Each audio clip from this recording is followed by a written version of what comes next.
ìtorí òun ló ń sọ fún yín. Al-Imam Muhammad al-Amin Shinqiti wọ́n ní gbólóhùn pé ojú tọ́lọ̀un fi ròyìn Ànábì ń bí li'anna al-basara min al-alati adh-dhat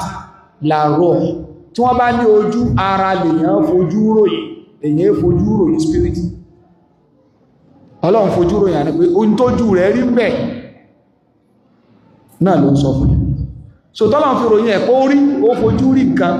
a mọ̀ pé rúyà yẹn rúyà albasoriya ní tèyàn fi ojú rí, torí pé rúyà rọ̀á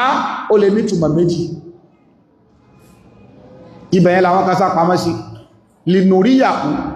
ká fi lè jẹ́ kó rí, wọ́n lìnúríyàwó ó lè jẹ́ rúyà mànàmíyà, torí pé Ànábì Ibrahim alayhi salatu wassalam nígbàtí Ọlọ́run pa láṣẹ pé kó dú ọmọ rẹ̀. Inni ara fil manami inni ara fil manami anni adbahuk. Ó ní ọmọ mi, mo ń rí lójú oorun, mo lálà pé mo dú ọ. Àwọn àfáà wọn mú jáde bẹ́ẹ̀ pé àrọ́ mo rí kò túmọ̀ sí pé physically báyìí, pé àlá. Therefore gbogbo ìrìn àjò Ànábì rí nítorí yẹn àlá náà. Àwa dìbọ́ǹkì ọ̀rọ̀ yẹn ipé lóòótọ́ ni rírí ó lè nítumọ̀ méjì, ṣùgbọ́n bá sọ̀rọ̀ ẹyọkan ló máa ní. Ọlọ́run ní máa zágàlì bá sọ̀rọ̀ wọ́n máa tọ̀rọ̀. So tí rúúyà tó bá lè nítumọ̀ méjì, bá sọ̀rọ̀ ńkọ́? Ìdínà tó jẹ́ pé bá sọ̀rọ̀ ń tiẹ̀ nǹkan tí èèyàn rí bísíkálì báyìí ó bá sọ̀rọ̀ rẹ̀ basir. So gbogbo àwọn ẹ̀rí yìí ó ní àwọn onímímọ̀ ni wọ́n fi rinlẹ̀ wípé ìṣẹ̀lẹ̀ tó ṣẹlẹ̀ yìí àtẹ̀mí àtara l'Ànábì fi rìnrìn àjò yẹn. Ìdí nìyẹn tó fi jẹ́ iṣẹ́ ìyanu. Irú ẹ̀ ò ṣẹlẹ̀. Ó beat imagination nìyàn. Gbàábò lè yẹn ó ṣe rìn lóru kan láti Mákà tí ó lọ sí Masjidul Aqsa ní Baitul Maqdis, Jerusalem, tí ó sì tún lọ sí sámà kìíní kejì kẹta kẹrin keje, tí ó tún padà sáyé lẹ́yìn ọ̀pọ̀lọpọ̀ ṣẹlẹ̀ tó tún ṣẹlẹ̀ ní sámà, tó tún padà wá sílé ayé tílẹ̀ òtítì má, tó bá lọ jẹ́ pàlá ni kò lè níṣẹ̀lẹ̀. Ìgbàgbọ́ lérí wípé àtara àtẹ̀mí l'Ànábì fi rìnrìn àjò náà, eléyìí ni ìgbàgbọ́ tó lálàáfíà. In tó jẹ́ ká tẹnu mọ́rọ̀ yẹn ẹ mẹ́jọ ó yà yín lẹ́nu àwọn kan ó tún sọ ò. Tí wọ́n ẹ̀pá Ànábì Nuhu alayhi salatu wassalam wọ́n ní 95 years ní Ọlọ́run sì ní 150,000 ní Kùránì, wọ́n sì ní 95 years. Ẹ mẹ́jọ ó yà yín lọ́nu, wọ́n ò rí àwọn kan náà ti sọ. Ló fi jẹ́ pé ta bá fẹ́ mọ́ react lórí ọ̀rọ̀ ẹ jẹ́ ká mọ́ ṣe pẹ̀lẹ́pẹ̀lẹ́. Tẹ́nìkan bá sọ nǹkan kan òun kọ́ ló kọ́kọ́ sọ̀rọ̀ yẹn, oríkà níbi kan náà ní ló fi sọ. Ṣùgbọ́n kò wá sí ọ̀rọ̀ kan tí èèyàn fẹ́ sọ nípa ìsìláàmù yìí. Ọlọ́run ṣàánú ẹ̀sìn wa ìdé bí wípé tí èèyàn bá mú kọ́ tí kọ́ yẹn sì ní í ṣe pẹ̀lú ìsìláàmù, tó bá sì wú àsìkò tó wú yẹn àwọn àfáà tí ó da ikọ̀ wọn ti wà lásìkò náà. Kò sí gbogbo ẹ̀ tó bá sọ nínú ìtàn ìsìláàmù ní generation nìyẹn náà, àwọn tọ́lọ́run ọba fi ìmọ̀ yẹn yé wọ́n sọ̀rọ̀ pípé tó sọ yóò rí bẹ́ẹ̀ o, èyí ló lálàáfíà, èyí ló lálàáfíà. So ìdí nìyẹn tó jẹ́ pé tẹ́nìkan bá ń sọ nǹkan kan tó ń jẹ́ tuntun lẹ́nu tẹ́nì àgbọ́ ilé ìlẹ́nu àwọn àfáà tó ṣáájú, ẹ má jẹ́ ó jọ yín lójú, òun náà kà á níbi àwọn kan tó ti sọ orú ọ̀rọ̀ orí ni, ṣùgbọ́n mistake tó wá ṣe ni kò lọ ka ọ̀rọ̀ kejì àwọn tí wọ́n ti debunk ọ̀rọ̀ yẹn la fi ṣàlàyé ojú méjèèjì fún wa. Àwọn kan gbà wípé ìrìn àjò tá Ànábì Muhammad sallallahu alaihi wasallam rìn yìí wọ́n ní àlá ni. Gbogbo aná wà gírí pẹ̀lú mi tó bá lọ jálà kò lè jẹ́ mírèkù. Torí pé èmi tí mo jókòó yìí mo ti lálàá pé mo tọ́ kọ́ntì bí 5 nígbà mo sì tún jí lórí ẹni náà ní la ilaha illallah pé àsálà ni. So kì í ṣeṣẹ́ ìyanu tó bá ti jẹ́ pàlá ni kò yẹ kó jẹ́ subhanallah, kò yẹ kó wà mẹ́. So láàfin rí pé ọ̀rọ̀ àwọn jùmhur, àwọn tó wọ́pọ̀ jù nínú àwọn onímímẹ́ẹ̀sì, wọ́n fi wá lọ́kàn balẹ̀ pé Ọlọ́run ṣe sọ̀rọ̀ yìí o kò ní túmọ̀ méjì ju wípé ìrìn àjò náà wáyé ní tẹ̀mí àti tara òun ló fi ń jẹ́ mùjíza tí ò bá lọ jẹ́ bẹ́ẹ̀ ni kò lè jẹ́ mùjíza torí pé n tó ṣẹlẹ̀ yẹn tó bá jẹ́ ti àlá kò sẹ́ni tí irú ẹ̀ ló lè ṣẹlẹ̀ so pẹ̀lú eléyìí yóò fi jẹ́ kó yé wa wípé gbogbo ọ̀rọ̀ míì tá bá wá ń gbọ́ lẹ́yìn kódà àwọn èèyàn lè kóòtì ọ̀rọ̀ àwọn sàábé bí ìyàwó Aisha bí àfáwà Muawiya ibn Sufyan àwọn àfá àti fèsì lérí ẹ̀ àfáwà Muawiya ibn Sufyan in tó àwọn náà gbọ́ ni wọ́n ń sọ ni àbí báwọn náà ṣe rí sí ijtihadan ni wọ́n fi sọ torí pé wọn ò tí ìgbà ìsìláàmù nígbà tí ṣẹlẹ̀ yẹn gan ìyàwó Aisha radiyallahu anha tán bá ti bí wọ́n gbà yẹn gan ma zalat saghira wọ́n kéré pọ̀ lọ́jọ́ orí in táwọn náà gbọ́ ni wọ́n sọ a lè fi ọ̀rọ̀ ẹni tó ń bẹ ń bẹ nígbà náà káwá fi da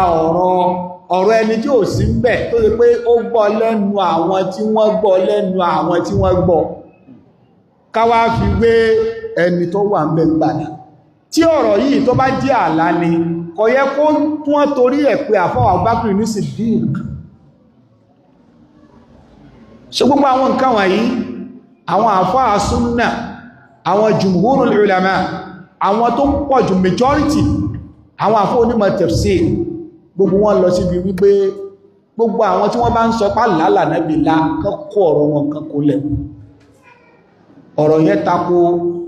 zahirul Qur'an bọ́lọ̀n sí gbọ́rọ̀ ìkalẹ̀ táwọn náà bá gbé sílẹ̀ àkáyẹ̀ a rí pé Ọlọ́run fi rìnlẹ̀ wípé ìrìn àjò yìí ànábì rìnrìn yẹn bí abdi yìí ay Muhammad ruhan wa jasada àtẹ̀mí àtara lànábì fi rìn àjò náà abdi Allah subhanahu wa ta'ala kó mọ́ sí ẹ̀mọ́ tan ìmọ́lẹ̀ àgbóyé ọ̀rọ̀ rẹ̀ sínú ẹ̀mí wa ẹgbẹ́ ẹni tó fẹ́ sọ àwọn èèyàn nígbà míì náà inú Kùránì ìlò náà ó tún wọ̀ lónà ó tún mọ́ túbá kan àwọn wà tó pé àti ẹ̀mí láṣe mọ́ kò sí tí máa ń fà kí nǹkan ó dojúrú máwọn èèyàn lọ́wọ́ tí mọ̀ bá ti ń kéré lórílẹ̀ onímọ̀ fà ìtumọ̀ al-Qur'an kìí ṣe tí èèyàn máa rọ́lù èèyàn lè ṣe public lecture èèyàn lè ṣe wà sínú mọ́sáṣì èèyàn lè ṣe wà sí ìta gbangba ṣùgbọ́n tafsir al-Qur'an kan ní bọ́síta wá túmọ̀ kí lọ́lọ́run wí fún wa kéyìn sá tí èèyàn bá ti ní irin iṣẹ́ yẹn lẹ̀ ìmọ̀ jẹ́ tí jọ mí lójú nípa àfíríkà àwọn ni mùfásírù àgbà fún gbogbo ẹwà wo mùfásírù àgbà kó sì jọ ń wà sí àgbà ọ̀sán kí ni mo sọ mi sọ kó dáa ọ̀sán yẹ́kú mo fẹ́ kọ̀mpíà jù kọ́ wá sọ wípé ọjẹ́ mùfásírù àgbà lọ èèmọ̀ ní ọ̀ràn sí ní tó bá díjọ́ pé ìdàlẹ̀kẹ́ àmà tó bá ní tọ́lọ̀ bá ní tọ́ sọ yẹn ní ìgbàlérò rẹ̀ ní ẹ̀fẹ́ sọ wájú ọlọ́ so ló fi jẹ́ pé kò kúrò jọ́rọ̀ rẹ̀ tó bá ń ṣe tẹ̀fsir ọ̀rọ̀ tí ẹkọ́ ọmọ mú wá ní ànábì sọ báyìí ànábì tú báyìí àwọn sàbẹ̀ tú báyìí ní tí wọ́n pè túmọ̀ rẹ̀ rí ṣùgbọ́n pé bí mo ṣe wò ó ní tí mo understand ní tó understand tí ó bá gbà bẹ́ẹ̀ ńkọ́ so látara àdí eléyìí tí mọ̀ bá ti ń dínkù lórílẹ̀ òun ló ń fa gbogbo àwọn ìrújú tí ń ṣẹlẹ̀ àwọn èèyàn máa pe àìmọ̀ kan ní ìmà fáwọn èèyàn abẹ́ Allah subhanahu wa ta'ala kó má ṣe máa fi ọ̀rọ̀ rẹ̀ kó fi yé wa kó má ṣe wá ní olùsọ àwọn èèyàn birahmatihi ya arhamar rahimin kó sì má jù kí ẹ̀sìn rẹ̀ má jù ó dàrú mọ́ wa lọ́wọ́ birahmatihi ya arhamar rahimin inshallah á dá tafsir wa dúró níbi tá a dé yìí nítorí àsìkò á fi àyè ìbéèrè lẹ̀ níwọ̀nba tó bá wá di ọ̀la bí ìṣẹ̀lẹ̀ yẹn ṣe ṣẹlẹ̀ gan ẹjá gbọ́ lẹ́nu ànábì gan fúnra rẹ̀ sallallahu alaihi wasallam ẹjá tó wá kúrò ní Kùránì ẹjá wá bọ́ sínú hadith ànábì ní ṣẹlẹ̀ sáṣẹlẹ̀ sí ẹjẹ́ ká ànábì òun láti tẹ̀ àbáṣọ bó tó parọ́ bí ìṣẹ̀lẹ̀ yẹn ṣe ṣẹlẹ̀ láti bó ṣe bẹ̀rẹ̀ gbogbo ẹ̀ ànábì sọ títí tóbi débi tó dé gbogbo ẹ̀ ànábì Muhammad sallallahu alaihi wasallam gbogbo ẹ̀ ànábì ṣàlàyé so ìdí nìyẹn tó fi jẹ́ wípé gbogbo ẹnikẹ́ni tó bá fẹ́ gbálùgbọ́ yí ọ̀rọ̀ Ọlọ́run èyàn ò gbọ́dọ̀ níbàwò ní ti súnnà ṣe jẹ́ tẹ́ bá ráwọn èèyàn kan tó bá ń sọkúsọ nípa Islam àbá máa ń tútùkùtù nípa Qur'an ẹgbà wọn mú pẹ̀lú súnnà pé áyà tó tú yẹn ta ló tú bẹ́ẹ̀ sánàbí ló tú bẹ́ẹ̀ ni àbáwọn sàbẹ̀ tó bá ní kò sẹ́ni tó tú bẹ́ẹ̀ ẹjẹ́ pé túkùtù lọ tú Ànábì lọ́lọ́run fi Qur'an rán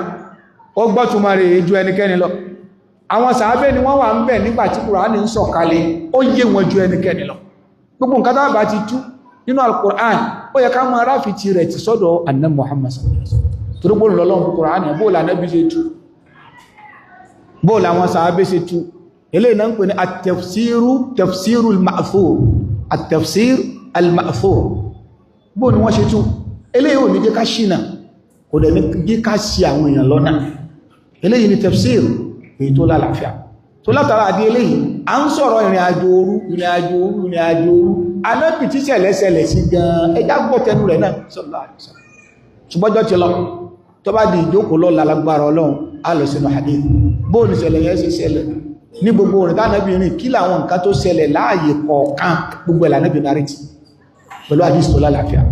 abi Allah subhanahu wa ta'ala Ọlọ́run kó bá ṣàlékún kí a ti gẹ̀rẹ̀ fún Ànábì Muhammad sallallahu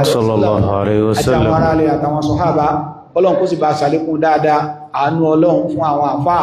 tí wọ́n ń bo mẹ́rin súnnà Nabi sallallahu alaihi wasallam tí ó gbẹ̀ mọ́lá rahmati ya arhamar rahimin ẹni kọ̀ọ̀kan wa náà Ọlọ́run májì kẹsìn ó dárú mọ́ wa lọ́wọ́ Ọlọ́run fún wa ní àgbóyé ẹ̀sìn rẹ̀ sallallahu wasallama ala nabiyyina Muhammadin sallallahu alaihi wasallam wa ala alihi wa sahbihi wa sallama taslima subhanakallahumma wa bihamdik ashhadu an la ilaha illa ant astaghfiruka wa atubu ilayk wassalamu alaikum wa rahmatullahi wa barakatuh. Wa alaikum assalam wa rahmatullahi wa barakatuh. Àwọn ìbéèrè wà